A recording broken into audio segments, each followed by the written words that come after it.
എയർപോർട്ടിനകത്ത് കയറാൻ വേണ്ടി ധൃതിയിൽ ഓടി വരികയായിരുന്നു അർജുൻ. പക്ഷെ അവന്റെ വേഷവും രൂപവും കണ്ടപ്പോൾ തന്നെ അവിടെ നിൽക്കുന്നുണ്ടായിരുന്ന CISF സെക്യൂരിറ്റി ഗാർഡ് അവനെ അകത്തേക്ക് കയറ്റി വിട്ടില്ല. എങ്ങോട്ടേ ഓടിക്കയറി പോകുന്നേ? സർ, അരമണിക്കൂറിനുള്ളിൽ US-ലേക്കുള്ള എന്റെ ഫ്ലൈറ്റ് പുറപ്പെടും. Please sir. അതൊന്നും പറ്റില്ല. ആദ്യം നിങ്ങൾ ടിക്കറ്റ് കാണിക്കേ. സർ, ടിക്കറ്റ് അകത്ത് എന്റെ മാനേജറുടെ കയ്യിലാണ് സർ. Please sir. മനുഷ്യനെ മെനക്കെടുത്താതെ പോടാ പിച്ചക്കാരനുണ്ട്.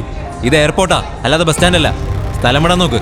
സർ, എന്റെ കൈവിട്. അരമണിക്കൂറിനുള്ളിൽ US-ലേക്കുള്ള എന്റെ ഫ്ലൈറ്റ് ആണ് സർ. പ്ലീസ് സർ, ടിക്കറ്റ് അകത്തുണ്ട് സർ. എടാ തെണ്ടി, നിന്റെ ഡ്രസ്സിൽ മൊത്തം അഴുക്കാ. പൊട്ടിയ ചെരുപ്പാ നിന്റെ കാലില്. എന്നിട്ട് നീ പറയുന്നു അരമണിക്കൂറിനുള്ളിൽ നിന്റെ ഫ്ലൈറ്റ് ആണെന്ന്. നീ എന്താ എയർപോർട്ടിന്റെ മുന്നിൽ വന്ന് നിന്ന് സ്വപ്നം കാണണോടാ പൊട്ടാ? വേഗം ഇവിടുന്ന് പോവാൻ നോക്ക്. പോ സർ, ഞാൻ നിങ്ങളോട് കെഞ്ചി പറയാ, എന്റെ ഫ്ലൈറ്റിന് സമയമായി. Please sir, please sir. നിനക്ക് പറഞ്ഞാൽ മനസ്സിലാവില്ലേ? പ്ലീസ് സർ, ഞാൻ സാറിനോട് റിക്വസ്റ്റ് ചെയ്യാം. ഇറങ്ങിപ്പോ. പോടാ. നിന്നെയൊക്കെ പിടിച്ചിട്ട് പോലീസിൽ ഏൽപ്പിക്കാ വേണ്ടത്.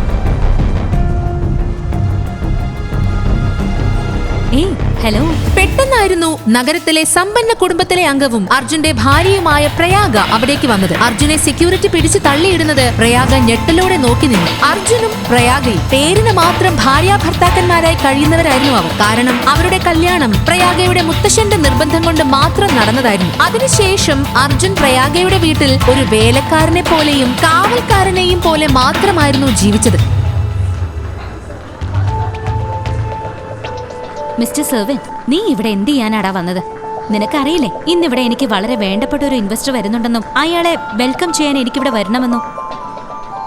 എനിക്ക് നിന്റെ ഈ തമാശ കണ്ട് നിൽക്കാനൊന്നും സമയമില്ല. നീ ഇവിടെ എന്തിനു വന്നതായാലും ശരി, പെട്ടെന്ന് തന്നെ അത് ഉപേക്ഷിച്ച് ഇവിടെ നിന്ന് പോവാൻ നോക്ക്, ഇപ്പൊ തന്നെ. പ്രയാഗ, എനിക്ക് എമർജൻസി ആയിട്ട് അമേരിക്കയിൽ പോയേ പറ്റൂ. എന്റെ ടിക്കറ്റ് അകത്താണ്. എനിക്ക് അകത്ത് കടന്നേ പറ്റൂ. പ്ലീസ്, നീ എന്നെ എങ്ങനെയെങ്കിലും സഹായിക്കേ പ്ലീസ്. How dare you! അനുവാദം ഇല്ലാതെ എന്റെ ദേഹത്ത് കൈവച്ച നീ വിവരം അറിയും. നീ അമേരിക്കയിൽ പോവാണല്ലേ? നീ എന്നോട് അമേരിക്കയുടെ സ്പെല്ലിംഗ് ഒന്ന് പറഞ്ഞേ. ഒരു തവണ എനിക്ക് വേണ്ടി ഒന്ന് പറ. നിനക്കൊക്കെ ആരാടാ അമേരിക്കയ്ക്കുള്ള ടിക്കറ്റ് തന്നത്? അർജുൻ സ്ട്രീറ്റിൽ തട്ടുകട നടത്തുന്ന ഒരു സാധാരണക്കാരനായിരുന്നു. അവന് അമേരിക്കയിൽ എന്താണ് കാര്യം? വാ മൂടി കെട്ടി ഓഫീസിലേക്ക് ചെല്ല്. എന്നിട്ട് ഞാൻ കൊണ്ടുവരുന്ന ഇൻവെസ്റ്റേഴ്സിനെ വേണ്ട ഭക്ഷണം തയ്യാറാക്ക്. ഈ രാജ്യം വിട്ട് പോകുന്നത് പോയിട്ട് നിനക്ക് നിന്റെ വീടോ ഈ സിറ്റിയോ വിട്ട് പോകുന്നതിന് മുമ്പ് പോലും 100 തവണ ആലോചിക്കണം. 100 പേരോട് ഇരക്കണം. എന്തെങ്കിലും മണ്ടത്തരം കാണിച്ച ആൾക്കാരുടെ മുന്നിൽ എന്നെ അപമാനിക്കാനാണ് നിന്റെ പ്ലാനെങ്കിൽ ഞാൻ നിന്നെ വെറുതെ വിടില്ല, ഓർത്തോ? പ്ലീസ്. ഞാൻ നിന്നോട് അവസാനമായിട്ട് പറയാം. പ്രയാഗ, എനിക്ക് എമർജൻസി ആയിട്ട് പോവേണ്ടതുകൊണ്ടാ. Please help me. അപ്പോഴാണ് പ്രയാഗയുടെ ബിസിനസ് പാർട്ട്ണർ ഋഷി അവിടേക്ക് വന്നത്. എന്തിനാ ഈ പിച്ചക്കാരനോടൊക്കെ സംസാരിച്ച സമയങ്ങളായിരുന്നു? ഒരു 50 രൂപ കൊടുത്ത് പറഞ്ഞു വിടാൻ നോക്കുവിനേക്ക. സൂക്ഷിച്ച് സംസാരിക്കണം. ഇതെന്റെ ഭാര്യ, മനസ്സിലായോ നിനക്ക്? എന്ത്? ഇവനിതെന്താ ഈ പറയുന്നത്? ഇവൻ നിന്റെ ഹസ്ബൻഡ് ആണെന്ന്? ഋഷിയുടെ മുന്നിൽ വെച്ച് അർജുൻ പെട്ടെന്ന് അങ്ങനെ പറഞ്ഞതും പ്രയാഗ ഒന്ന് പരിങ്ങി. എന്നാൽ അധികം വൈകാതെ തന്നെ വളരെ കൂളായി പ്രയാഗ സംസാരിച്ചു തുടങ്ങി. കമോൺ ഋഷി, നീ എന്താ തമാശ പറയാണോ? നീ ഇവനൊന്ന് ശരിക്കും നോക്കിയേ, അവന്റെ ഡ്രസ്സ് നോക്കിയേ. എനിക്ക് ഇവന്റെ അടുത്ത് നിൽക്കാൻ തന്നെ അറപ്പാവുന്നു. പക്ഷെ ഇവൻ പറയുന്നത് ഞാൻ ഇവന്റെ ഭാര്യയാണെന്ന്. കുറച്ച് കാശിന് വേണ്ടി എന്നും വിളിച്ചു പറയുന്ന ഒരുത്തനാണെന്ന് തോന്നുന്നു. അതിനായിരിക്കും ഇവിടെ തന്നെ നിൽക്കുന്നത്. പക്ഷെ ഈ കോലത്തിലുള്ള ഒരുത്തന് ഒരിക്കലും എന്റെ ഭർത്താവാകാൻ കഴിയില്ല എന്നത് ഇവൻ ഇപ്പോഴും മനസ്സിലാക്കുന്നില്ലല്ലോ. അത് കേട്ടതും അർജുന്റെ മനസ്സിലേക്ക് ഓടി വന്നത് പ്രയാഗയെ ആദ്യമായി സിറ്റി ഹോസ്പിറ്റലിൽ നിന്നും കണ്ട നിമിഷമായിരുന്നു. തന്റെ അമ്മയുടെ ചികിത്സയ്ക്ക് വേണ്ടി സിറ്റി ഹോസ്പിറ്റലിൽ വന്നതായിരുന്നു അർജുൻ. അപ്പോഴാണ് അവൻ അവളെ കണ്ടത്. ധനികയായ സുന്ദരിയായ ഒരു പെൺകുട്ടി. അവളെ കണ്ടാൽ തന്നെ ഒന്നിനും ഒരു കുറവില്ലെന്ന് മനസ്സിലാവും. എന്നിട്ടും അവൾ അവളുടെ വിലപ്പെട്ട സമയം കളഞ്ഞ് ദിവസവും അവിടെയുള്ള ക്യാൻസർ പേഷ്യൻസിനെ കാണാൻ വരുമായിരുന്നു.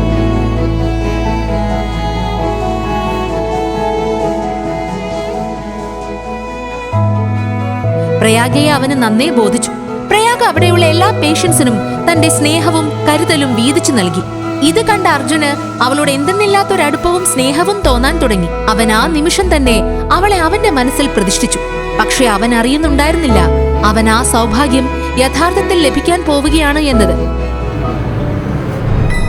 കേട്ടില്ലടാ പട്ടി, ഞാൻ നിന്നെ ഇവിടെ നിന്ന് അടിച്ച് പുറത്താക്കണ്ടെങ്കിൽ പെട്ടെന്ന് ഇവിടെ നിന്ന് ഇറങ്ങി പോടാ തെണ്ടി. പ്രയാഗയിൽ നിന്നും നേരിടേണ്ടി വന്ന ദുരവസ്ഥയോർത്ത് അർജുൻ തന്റെ ഉള്ളിൽ കരയുകയായിരുന്നു.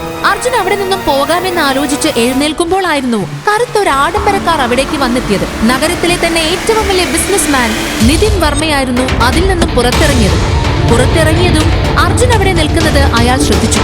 അർജുനെ കണ്ടതും അയാൾ ആകെ ഒന്ന് ഞെട്ടി. അർജുന്റെ അടുത്തേക്ക് നടന്നു.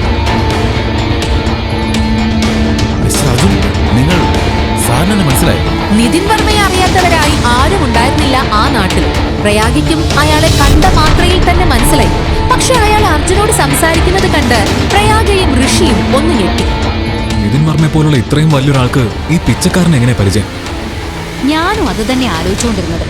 നിതിൻ വർമ്മ 5000 കോടിയുടെ ആസ്തിയുള്ള ധനികനാണ്. അയാൾക്ക് ഇവനുമായി എന്താ ഇടപാട്?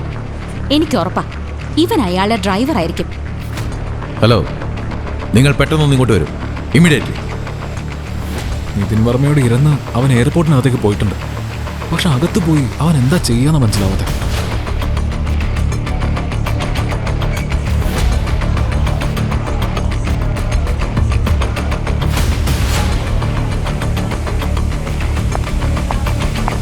ഹായ്, മിസ്റ്റർ നിതിൻ വർമ്മയല്ലേ? സർ, എൻ്റെ പേര് പ്രയാഗ. ഞാൻ നാരങ് ഗ്രൂപ്പിന്റെ CEO. സർ ചോദിക്കുന്നത് കൊണ്ട് ഒന്നും തോന്നരുത്. സർ ഇപ്പോൾ ഇവിടെ നിന്ന് സംസാരിച്ച ആളില്ലേ, ഇപ്പോൾ അകത്തേക്ക് കയറിപ്പോയ അയാളെ സാറിന് എങ്ങനെ പരിചയം? അയാളെ കണ്ടാൽ തന്നെ ഒരു പിച്ചക്കാരനാണെന്ന് തോന്നുന്നുണ്ട്. അങ്ങനെ ഒരു പിച്ചക്കാരനെ സാർ എങ്ങനെ പരിചയം? You mean mister Arjun? നിങ്ങളെന്താ ആളെ കളിയാക്കുകയാണോ? അർജുനെയാണോ നിങ്ങൾ പിച്ചക്കാരെന്ന് വിളിച്ചത്? ഇവിടെ നടക്കുന്നൊന്നും നിങ്ങൾ അറിയുന്നില്ലെന്ന് തോന്നുന്നു. അതുകൊണ്ടാണല്ലോ ഇങ്ങനെയുള്ള മണ്ടത്തരങ്ങൾ വിളിച്ചു പറയുന്നത്. ഏതായാലും ഞാൻ പോകുന്നു. നിതിൻ വർമ്മ പറഞ്ഞതിന്റെ അർത്ഥം എന്താണെന്ന് ആലോചിച്ച് ഞെട്ടലോടെ പ്രയാഗ കുറച്ചു നിമിഷം നിന്നു. അതേസമയം അർജുൻ ധൃതിയിൽ എയർപോർട്ടിന്റെ അകത്ത് കടന്നതും അർജുനെ കാത്ത് അർജുന്റെ മാനേജർ ഫ്ലൈറ്റ് ടിക്കറ്റുമായി നിൽക്കുന്നുണ്ടായിരുന്നു. ഇതാ സാറിന്റെ ടിക്കറ്റ്, ഇതാ സാറിന്റെ ഫോൺ. പെട്ടെന്ന് തന്നെ സാർ ഇതുകൊണ്ട് ഗേറ്റ് നമ്പർ 3 മുന്നിലേക്ക് പോകും. സാറിന് മുന്നിൽ അധികം സമയമില്ല, പെട്ടെന്ന് തന്നെ പോകും. Thank you. അർജുൻ ഒട്ടും സമയം കളയാതെ തന്നെ 3-ാം നമ്പർ ഗേറ്റിന്റെ മുന്നിലെത്തി. എന്നാൽ അവൻ 3-ാം നമ്പർ ഗേറ്റ് കടന്നതും അവനെതിരെ വന്നൊരാൾ പെട്ടെന്ന് അവനുമായി കൂട്ടിയിടിക്കുകയും അയാൾ താഴെ വീഴുകയും ചെയ്തു.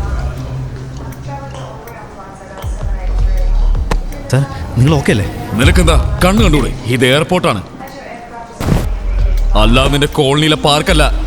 അല്ല, ഈ പിച്ചക്കാരൻ ആരാണ് ഇതിനകത്തേക്ക് കടത്തിവിട്ടത്? സാർ, പെട്ടെന്ന് ഓടി വന്നതുകൊണ്ട് ഞാൻ കണ്ടില്ല. സാർ, എൻ്റെ ഫ്ലൈറ്റിന് സമയമായി, എനിക്ക് പോകണം, പ്ലീസ്. ഏയ്, അവിടെ നിൽക്ക്. എന്നെ ഇടിച്ചിട്ട് നീ ഫ്ലൈറ്റിൽ കയറാൻ പോകുന്നു. 2 മിനിറ്റിനുള്ളിൽ ഞാൻ നിന്നെ ഈ എയർപോർട്ടിൽ നിന്ന് തന്നെ പുറത്താക്കും. നിനക്കറിയില്ല നീ ആരോടാ കളിക്കുന്നതെന്ന്, മനസ്സിലായോടാ? ഏയ്, നീ ആരോടാ കളിച്ചോന്നറിയോടാ? നിനക്കറിയില്ല ഇത് ആരാണെന്ന്? ഇത് പ്രൈം എയർലൈൻസിന്റെ മുതലാളിയാ. സാർ, എനിക്കും പ്രൈം എയർലൈൻസിന്റെ ഫ്ലൈറ്റിലാണ് പോകേണ്ടത്. സാർ, പ്ലീസ്, ഞാൻ സാറിനോട് ക്ഷമ ചോദിക്കുന്നു. എനിക്ക് തീരെ സമയമില്ല, എമർജൻസി ആയിട്ട് പോയേ പറ്റൂ, പ്ലീസ്. എമർജൻസി? സാർ, എൻ്റെ ടിക്കറ്റ്. ഏയ്, എനിക്കൊന്ന് കാണും. നിന്നെ പോലുള്ള പിച്ചക്കാരൻ എന്റെ പ്രൈം എയർലൈൻസിൽ എങ്ങനെയാണ് കയറി പോകുന്നത്, മനസ്സിലായോ? സാർ, പ്ലീസ്, എൻ്റെ ടിക്കറ്റ്. ഇവന്റെ ടിക്കറ്റ് പിടിക്കേ. പ്ലീസ്, എൻ്റെ ടിക്കറ്റ്. സാർ, അവനെ പിടിച്ചു കേട്ട് ലോക്ക് ചെയ്യവനെ. അനങ്ങാതെ അവിടെ നിൽക്ക്, മനസ്സിലായോടാ? ഏയ്, അവന്റെ ടിക്കറ്റ് കീറിക്കളാ.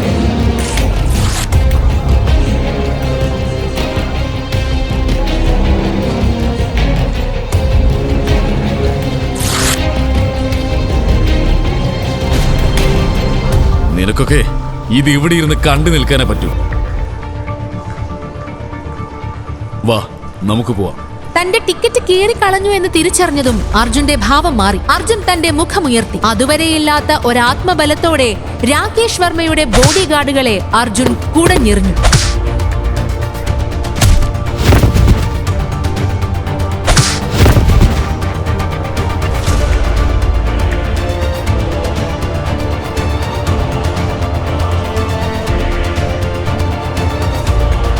How dare you? നീ ഇപ്പം എന്താ ചെയ്തതെന്ന് നിനക്കറിയോ? ഒരു എയർലൈൻസിന്റെ മുതലാളിയാണെന്നത് മറ്റുള്ളവരുടെ മെക്കിട്ട് കയറാനുള്ള ലൈസൻസ് ആണെന്ന് നീ കരുതിയോ? 10 മിനിറ്റ്, അടുത്ത 10 മിനിറ്റിനുള്ളിൽ നീ ഈ ചെയ്തതിനെ നീ അനുഭവിക്കാൻ പോവാ, മനസ്സിലായോ നിനക്ക്? അടുത്ത 10 മിനിറ്റിനുള്ളിൽ ഞാൻ അനുഭവിക്കുമെന്ന് ഭയങ്കര ആത്മവിശ്വാസമാണല്ലോ നിനക്ക്. ഓക്കെ, ഞാൻ ഇവിടെ തന്നെ നിൽക്കാം. നീ എന്താണ് 10 മിനിറ്റിനുള്ളിൽ ചെയ്യാൻ പോകുന്നത് നോക്കട്ടെ. പോടാ. നിന്നെ പോലെ എത്ര എണ്ണത്തിനെ കണ്ടതാണ് ഞാൻ. ഹലോ, ഞാൻ പറയുന്നത് ശ്രദ്ധിച്ച് കേൾക്കണം. മാസ്റ്റർ അർജുനാണ് സംസാരിക്കുന്നത്.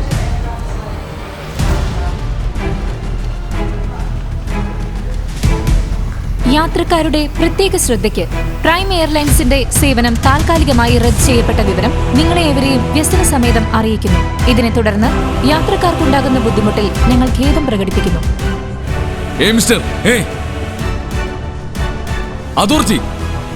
അതോറിറ്റി, ഞാൻ അനുവാദം കൊടുക്കാതെ, എന്നെ മുൻകൂട്ടി അറിയിക്കാതെ എങ്ങനെ ഈ ഫ്ലൈറ്റ് ക്യാൻസൽ ചെയ്യാൻ പറ്റും? സർ, ഞങ്ങൾക്ക് മുകളിൽ നിന്നും ഓർഡർ വന്നുകൊണ്ട് ഓർഡർ? സാറിന്റെ ലൈസൻസ് ക്യാൻസൽ ചെയ്യണമെന്നാണ് ആ ഓർഡർ. പ്രൈം എയർലൈൻസിന് ഇനി മുതൽ ലൈസൻസ് ഇല്ല എന്നാണ് മുകളിൽ നിന്ന് ലഭിച്ച ഓർഡർ. കൂടുതൽ കാര്യങ്ങൾ എനിക്ക് മുകളിലുള്ളവർ സാറിനോട് സംസാരിക്കും.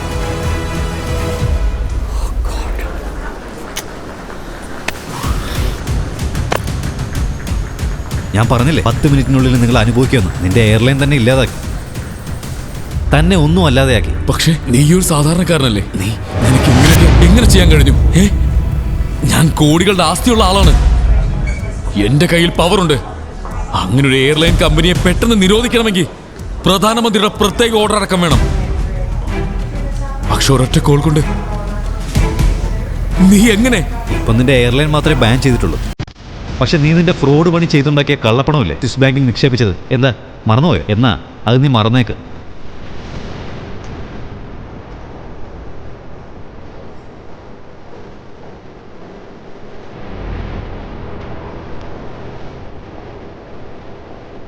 എനിക്ക് എമർജൻസി ആയിട്ട് പോവേണ്ടതുകൊണ്ട് ഇപ്പം ഇത്രയും മതി.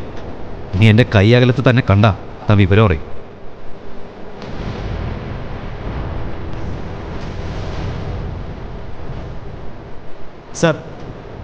സാറിന് US പോകേണ്ടത് വളരെ അത്യാവശ്യമാണെങ്കിൽ ഞാൻ സാറിനൊരു പ്രൈവറ്റ് ജെറ്റ് അറേഞ്ച് ചെയ്ത് തരാം. നമുക്കിപ്പോൾ തന്നെ പോവാം. Private jet? Private jet? അപ്പോ അതിനർത്ഥം ഇവനൊരു സാധാരണക്കാരനല്ല, ഇവൻ വളരെ പവർഫുൾ ആയ ആരോ ആണ്. ഒന്ന് നിൽക്ക്, നിന്റെ പേരെന്താണ്?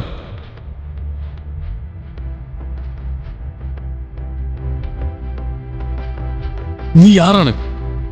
ഓഗോ, നിങ്ങൾ സോറി എന്നോട് ക്ഷമിക്കൂ സാർ. എനിക്ക് സാറിനെ മുൻപ് മനസ്സിലായിരുന്നെങ്കിൽ ഞാൻ തീർച്ചയായും ഞാൻ തന്നെ നിങ്ങൾക്ക് വേണ്ടി ഒരു പ്രൈവറ്റ് ജെറ്റ് അറേഞ്ച് ചെയ്തു തന്നെ. Please forgive me sir. പിന്നെ ഞാനിനി ഒരിക്കലും ഈ തെറ്റ് ആവർത്തിക്കില്ല. അത് നിന്റെ എയർലൈൻസ് പോലും ഇനി ഇല്ലല്ലോ, പിന്നെ എങ്ങനെ നിനക്ക് ഈ തെറ്റ് ആവർത്തിക്കാൻ പറ്റും? സാർ,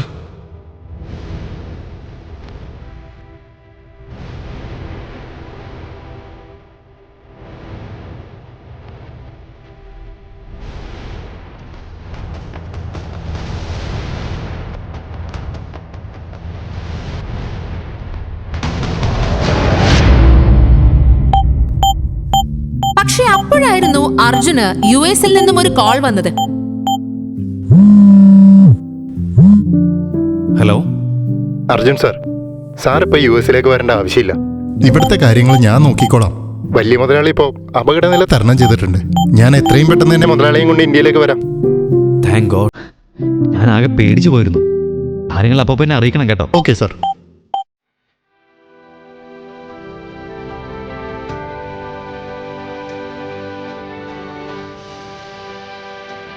ടെൻഷൻ ഒഴിഞ്ഞ ആശ്വാസത്തിൽ അർജുൻ ഉടനെ തന്നെ തന്റെ ഭാര്യയുടെ വീടായ നരംഗ് മാൻഷനിലെത്തി. അർജുൻ അവിടെ സ്ഥിരമായി ചെയ്യുന്ന പോലെ ചുറ്റും നടക്കുന്ന മറ്റു കാര്യങ്ങളൊന്നും ശ്രദ്ധിക്കാതെ തന്റെ ഭാര്യയ്ക്ക് ഭക്ഷണവും കൊണ്ട് അവളുടെ ഓഫീസിലേക്ക് പോയി. ഗുഡ് മോർണിംഗ് ഉമ്മ മേഡം. ഇന്ന് നിങ്ങളെ കാണാൻ വളരെ ഭംഗിയുണ്ടല്ലോ. Good morning madam.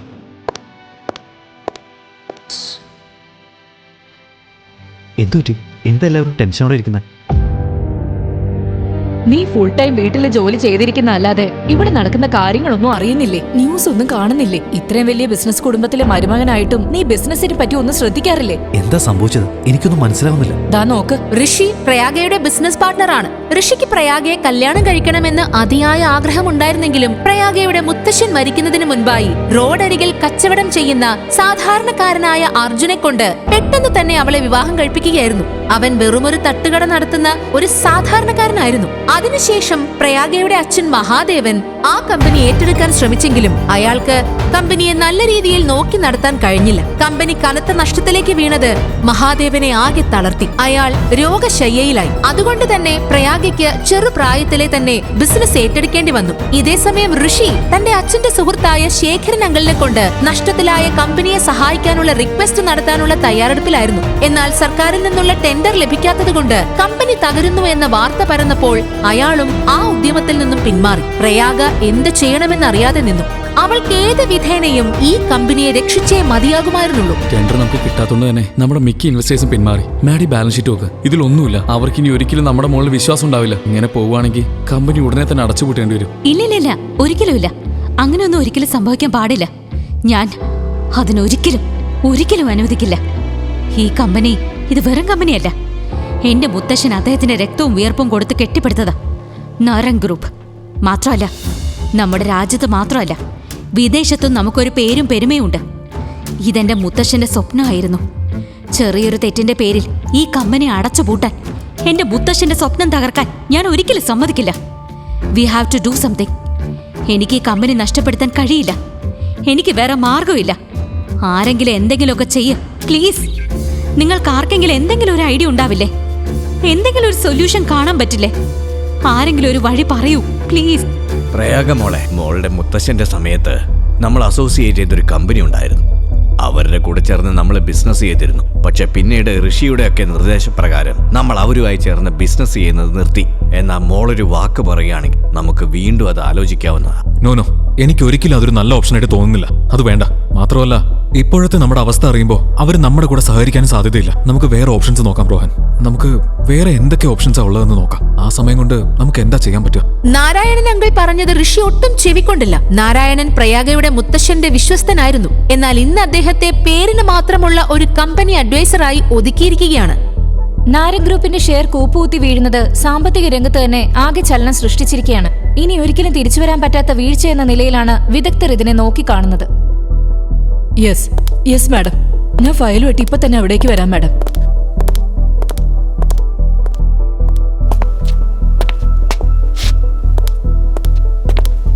Madam, Prayaga എവിടെ ഉള്ളത്? അർജുൻ, നീ വേഗം വീട്ടിലേക്ക് വെക്കോ. എനിക്ക് അർജന്റായിട്ട് ഈ ഫയൽ മാഡത്തെ ഏൽപ്പിക്കാനുള്ളതാ. മേഡം, എനിക്ക് എത്രയും പെട്ടെന്ന് തന്നെ പ്രയാഗയെ കണ്ടേ പറ്റൂ. അത്രയ്ക്ക് അത്യാവശ്യമുള്ള ഒരു കാര്യത്തിന് പ്ലീസ്. അർജുൻ, വേഗം വീട്ടിൽ പോവാൻ നോക്ക്. മേഡം എങ്ങോട്ടാ പോകുന്നത്? മീറ്റിംഗ് റൂമിലേക്ക്.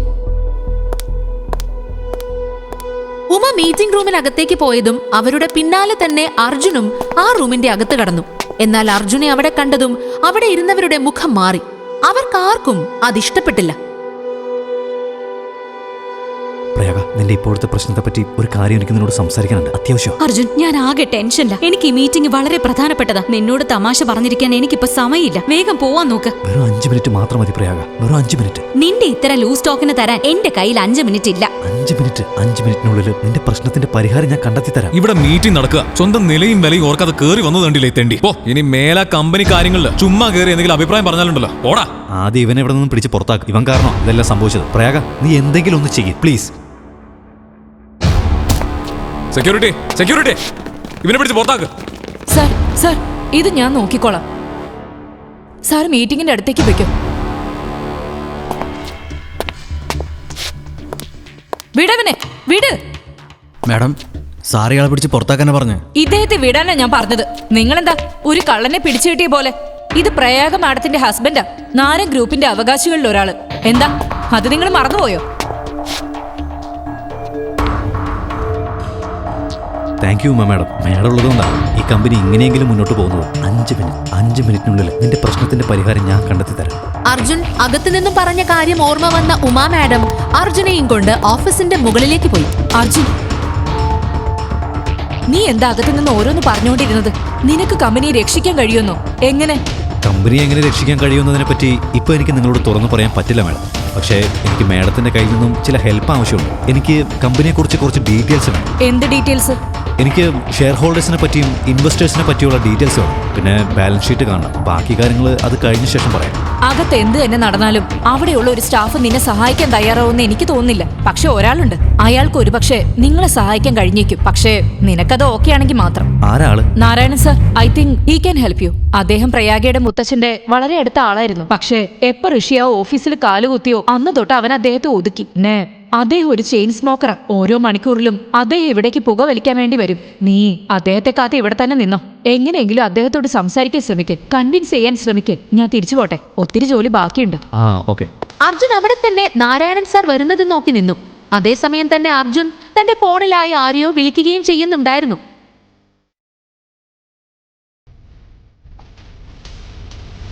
Nitin Varma sir, how are you? എനിക്ക് സാറിനെ ഒന്ന് കാണാൻ പറ്റിയത് തന്നെ സന്തോഷമുള്ള കാര്യമായിരുന്നു. ഇപ്പോൾ സാറിൻ്റെ കോൾ കൂടി വന്നപ്പോൾ ഇരട്ടി സന്തോഷം. പറയൂ സാർ. നിതിൻ സാർ, എനിക്ക് ചില ആവശ്യങ്ങളുണ്ട്. എന്താണെങ്കിലും തന്നെ മടിക്കാതെ പറഞ്ഞു സാർ. ഞാനില്ല.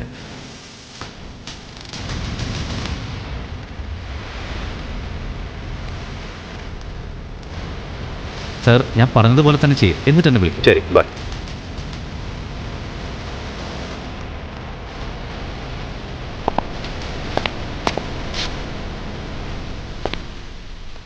നാരായണൻ അങ്കിൾ, PJ ഗ്രൂപ്പും നാരായൺ ഗ്രൂപ്പും തമ്മിലുള്ള മെർജിങ് നമുക്ക് സാധ്യമാക്കാവുന്നതല്ലേ ഉള്ളൂ.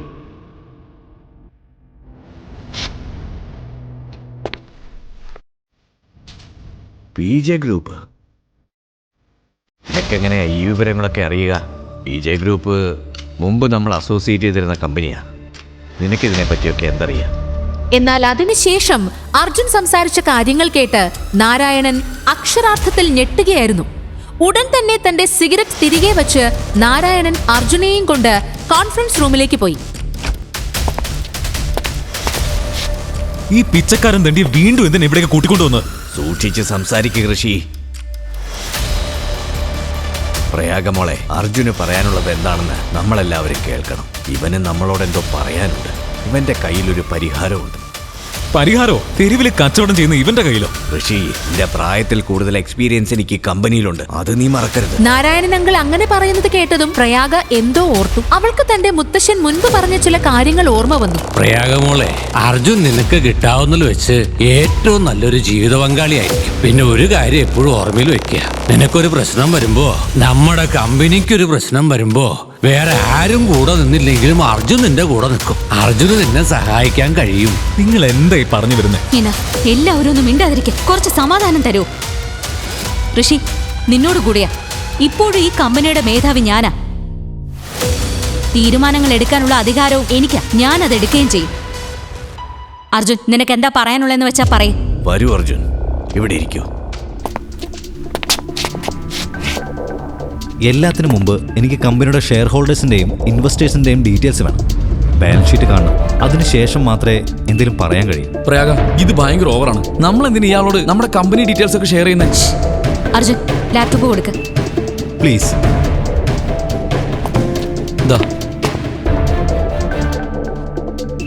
പ്രയാഗ, നീ പട്ടിക്കൊക്കെ. ഋഷി, നിന്റെ ബോസിന്റെ ഹസ്ബൻഡിനെ കുറിച്ചാ ഇങ്ങനെയൊക്കെ സംസാരിക്കുന്ന കാര്യം നീ മറന്നു പോരുത്. ഇനി ഒരു തവണ കൂടി നീ ഇങ്ങനെ സംസാരിക്കാൻ ഇടവരരുത്, മനസ്സിലായോ? 2 വർഷം മുൻപായിരുന്നു ഇത്രയും കരുതലുള്ളൊരു പ്രയാഗയെ അർജുൻ അവസാനമായി കണ്ടത്. പ്രയാഗയുടെ സംസാരം കേട്ടതും അർജുന്റെ മുഖം വിടർന്നു. അർജുൻ കണ്ടിന്യൂ ചെയ്തോളൂ. ബാലൻസ് ഷീറ്റിലെ ചില ട്രാൻസാക്ഷൻസിൽ എനിക്ക് ചില സംശയങ്ങളുണ്ട്. ഇൻവെസ്റ്റേഴ്സ് ഈ രീതിയിൽ കമ്പനിയിൽ നിന്ന് പോകുന്നതിന് മൊത്തത്തിൽ ഒരു അസ്വാഭാവികതയുണ്ട്. എവിടെയോ എന്തൊക്കെയോ ചില പ്രശ്നങ്ങളുണ്ട്.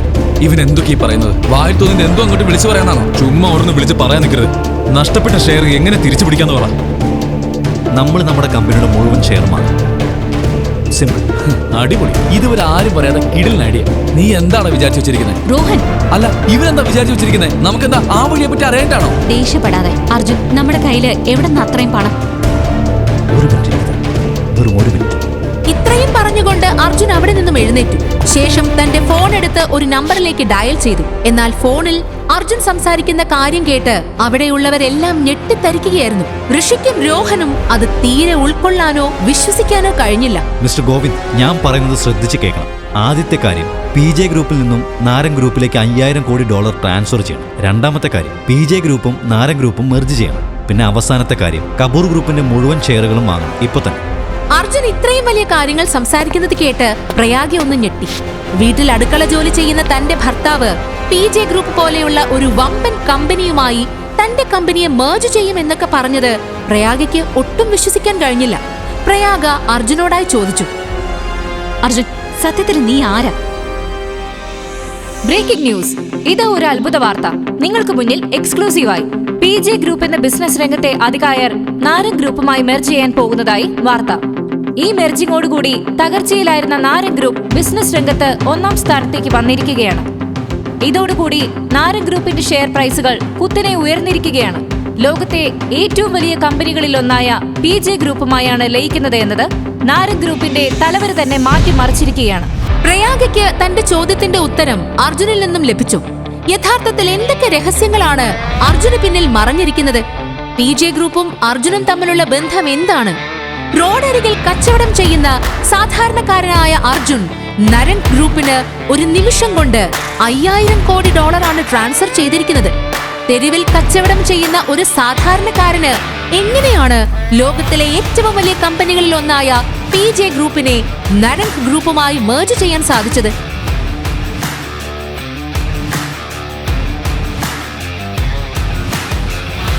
നരൻ ഗ്രൂപ്പിന് മുൻപ് ടെൻഡർ കിട്ടാത്തതിൽ ഋഷിക്ക് എന്തെങ്കിലും പങ്കുണ്ടോ? ഈ ചോദ്യങ്ങൾക്കെല്ലാം ഉത്തരം ലഭിക്കാൻ പോക്കറ്റ് FM-ൽ തുടർന്ന് കാണുക ഉദ്വേഗജനകവും രോമാഞ്ചഭരിതവുമായ ഓഡിയോ സീരീസ്. ഈ കഥ തുടർന്ന് കേൾക്കുന്നതിനായി ഇപ്പോൾ തന്നെ പോക്കറ്റ് FM ആപ്പ് ഇൻസ്റ്റാൾ ചെയ്യൂ. Link in description.